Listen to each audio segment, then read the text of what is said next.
ജനക മഹാരാജാവിൻ്റെ സ്വപ്നത്തെക്കുറിച്ച് കേട്ടിട്ടുണ്ടോ? നമ്മുടെ മിഥിലയിലെ രാജാവായ മൈഥിലിയുടെ അല്ലെങ്കിൽ സീതയുടെ അച്ഛനായ ജനക മഹാരാജാവിൻ്റെ സ്വപ്നം. രാജാവ് ഒരിക്കൽ സ്വപ്നം കാണുകയാണ്. യാചകനായി ഭിക്ഷയാചിച്ച് നടക്കുന്ന തന്നെ തന്നെയാണ്. തെരുവ് മുഴുവൻ ഭിക്ഷയാചിച്ച് വിശന്ന് വലഞ്ഞ് ക്ഷീണിച്ച് ഭക്ഷണത്തിന് വേണ്ടി എല്ലാവരുടെയും കൈ നീട്ടുന്ന ഒരു യാചകനായിട്ടാണ് രാജാവ് സ്വപ്നം കാണുന്നത്.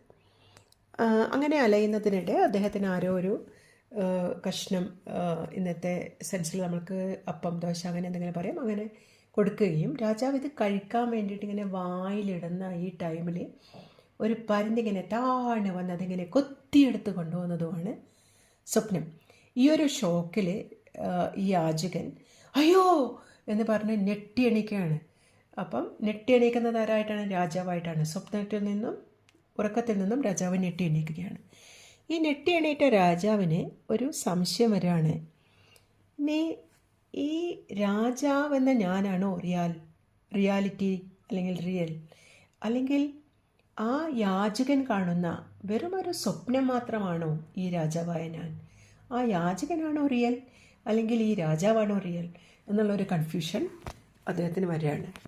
നിങ്ങൾക്ക് എപ്പോഴെങ്കിലും ഇങ്ങനെ കൺഫ്യൂഷൻ വന്നിട്ടുണ്ടോ? ഉറക്കത്തിൽ നിന്ന് ഞെട്ടി എണീറ്റിട്ട് ഇനി ആ ഉറക്കത്തിൽ കണ്ടതാണോ റിയാലിറ്റി, അല്ലെങ്കിൽ ഇപ്പോഴുള്ളതാണോ റിയാലിറ്റി എന്നുള്ള ഒരു കൺഫ്യൂഷൻ നിങ്ങൾക്ക് എപ്പോഴെങ്കിലും വന്നിട്ടുണ്ടോ?